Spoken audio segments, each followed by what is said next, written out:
Ngiyanibingelela bazalwane egameni likaJesu. Amen. UJesu Kristu useyinkosi, uyabusa. Amen.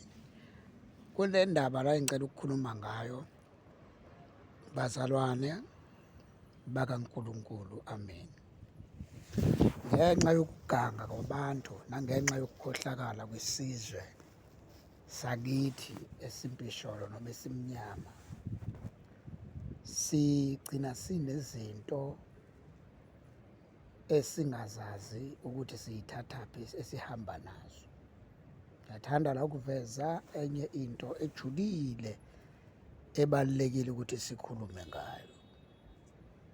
Le nto engifuna ukukhuluma ngayo la yinto ethi, wenziwa yini umuntu mabembuka bambone emdala kodwa ebe emncane iminyaka yakhe? Kwenziwa yini? Wenziwa yini umuntu abonakala eqalwa impandla kodwa i-age yakhe ingakavumi ukuthi fanele ngabe eqalwa impandla? Wenziwa yini umuntu abonakale izinto ey'ningi zimjombe zingamfici yena?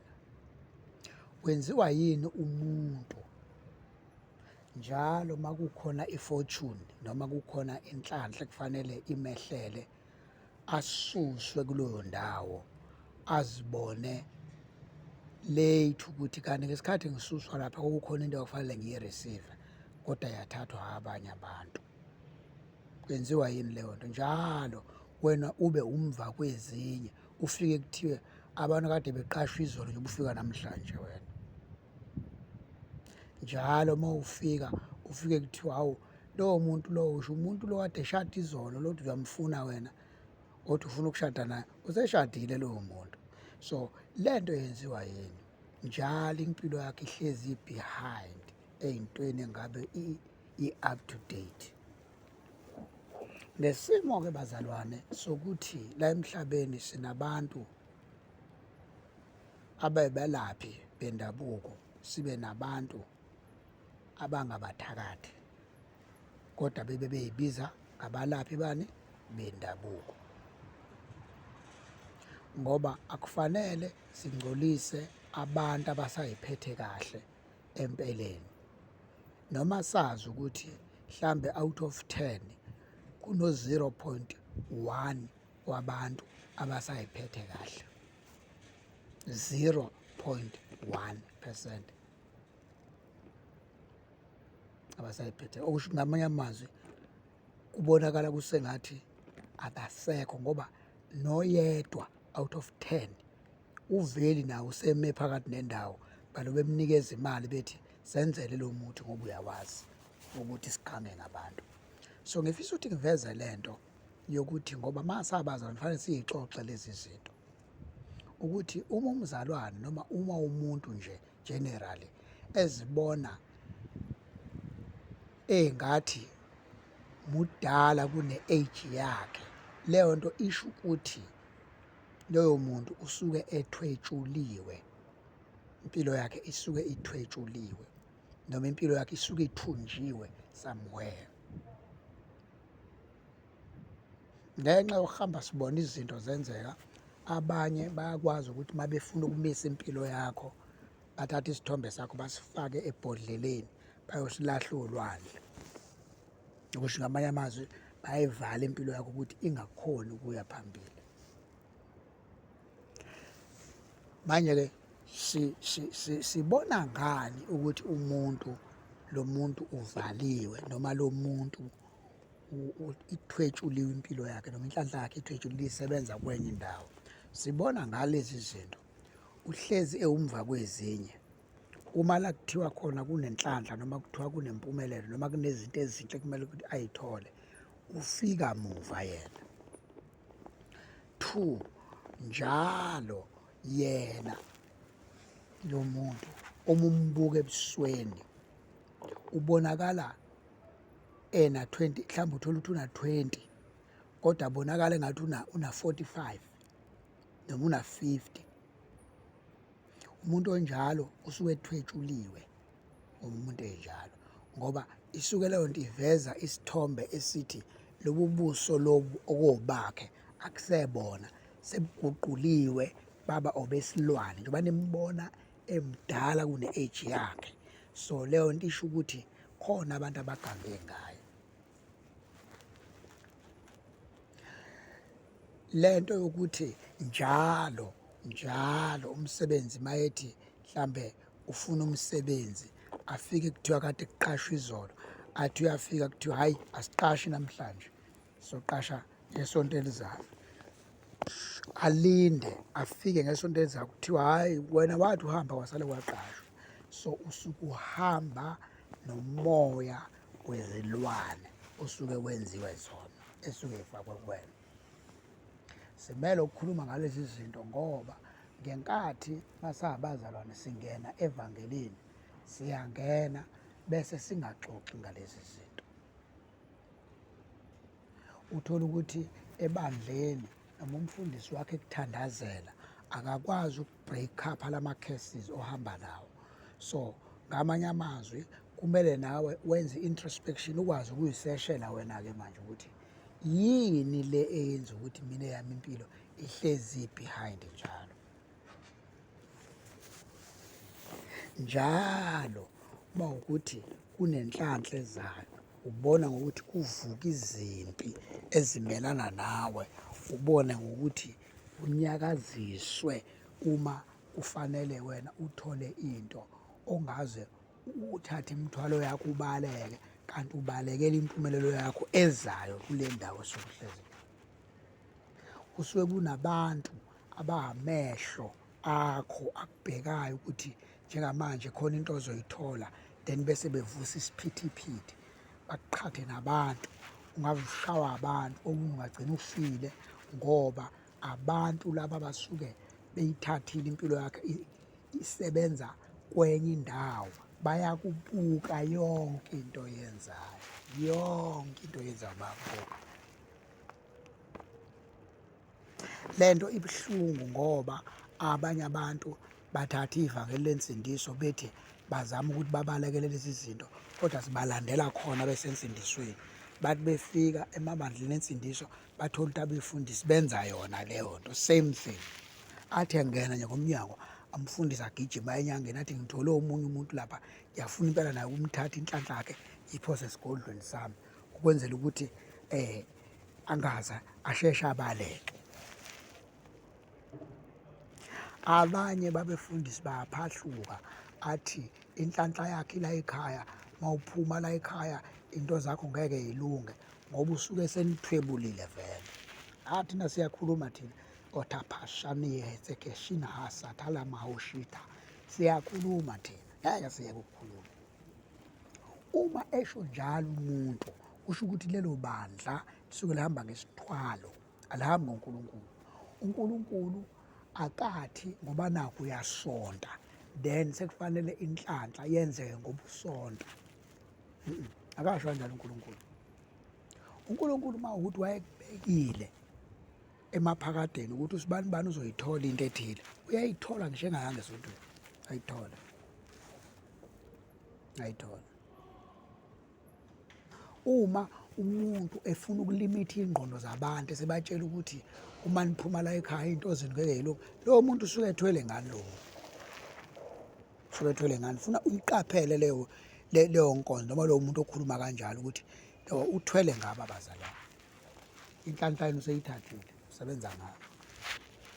Kusho ukuthi fanele nilawulwe uyena nini ukuthi njengamanje siyathanda ukuniphumelelisa bese niphumelelisa ngoba sekuthanda yena. Senkingeni ubalekela isithwalo sasekhaya usifice ebandleni, into zakho zisuke zimnyama. Yini-ke esizayo uma kunjalo? Mina ngoba ngumuntu othandayo ukulikhuluma iqiniso, mina ngisindisiwe. Noma ngathiwa endleleni umuntu uyahamba abuye aphaphatheke, kodwa empilweni ngisindisiwe, ngiyayazi into engizosho. ngike ngathi ngelinye ilanga uma umzalwane ugula uyahamba esibhedlela ngisho kuthiwa usindisiwe bakuthandazela abazalwane usesibhedlela uze uphume usinde phumele ngaphandle.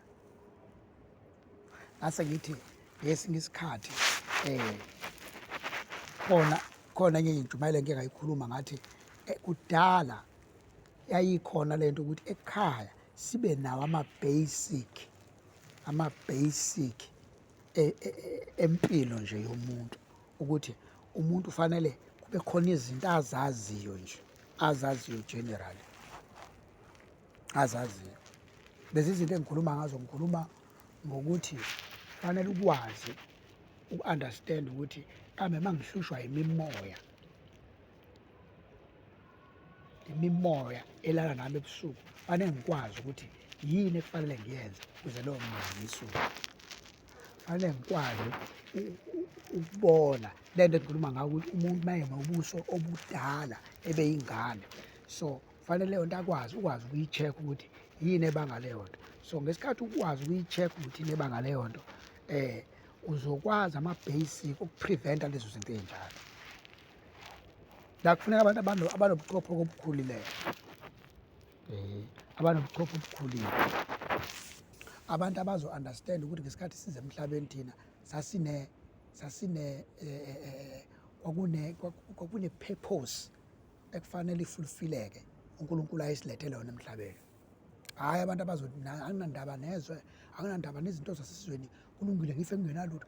Kusho ukuthi wena ekhanda lakho la khona into engasebenzi kahle, unenkinga wena. Ufana naleya muntu loya elithi iBhayibheli uNkulunkulu wanikeza, uJesu ekhuluma lo mfanekiso ethi abantu banikezwa amathalente. Abantu banikezwa amathalente. Owokuqala wanikezwa elilodwa, owesibili wanikezwa amathathu, owesithathu wanikezwa u-5, kwathi lo wesihlanu wabuya naye u-10, kwathi lo wesibili wabuya nawu-6, kwazothi lo yedwa wathi mina ngibonile mina ukuthi wena Nkulunkulu uvuna la ungatshalanga khona.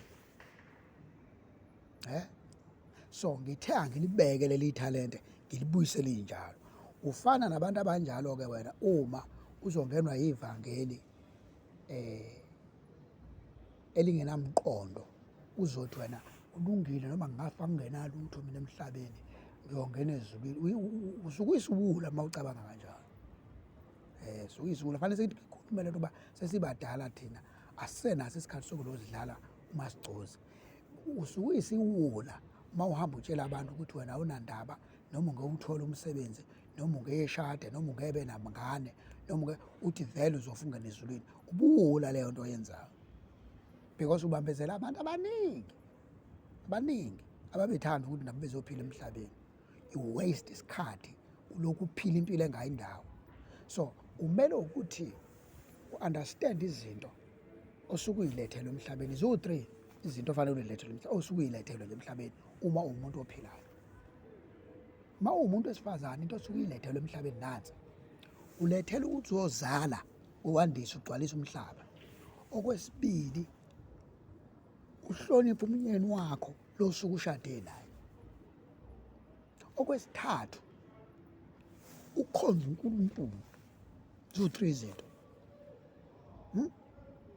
Lezi zinto ziwu-3 izona zakhe zomuntu wesifazane mayelethwe emhlabeni. Uma uhlulekile ukuthi wandise umhlaba ngokuthi uzale, at least iba nayo umkhwenyana. Uma ungenayo umkhwenyana, ufana wena uzofa ukhonza uNkulunkulu kuphela. Ufana wena naloya muntu owathi mina ithalente lakho ngizolibuyisa linjalo. Ngoba noma sekuthiwa usufile-ke, mase kuthiwa kufundwa i-obituary yakho, uma ngempela ufike wazalwa wangaba na-history nje, ayikho into eyi-history yakho ekhona engathathwa kuthiwe usibani bani nayo into ayenzile emhlabeni. Ngoba ngisho esikoleni awufuni ukuya, uyagoloza, ubelezele nokudla nje endlini. So yini efanele siyikhulume kuwe? Yini ezikhuluma njengoba lezi zinto sikuphika njengamanje, kangakanani usungale uma usufika khona usuqhamuka sekuthiwa kade uyokwenzani emhlabeni, kade ngiyophila uphile umosha umoya, uyela ukudla emhlabeni wafike wadla waqeda. La emhlabeni nje basila emhlabeni sizofezekisa icebo likaNkulunkulu. Uthi umhlabeni ukuze icebo lakhe lifezakale. Amen, amen. Njengoba sila sizofezekisa icebo likaNkulunkulu. Yiliphi icebo likaNkulunkulu? Zalani nigcwalise umhlaba, niwubuse, nibuse inhlanzi, nibuse kuyo yonke into edaliwe esezweni.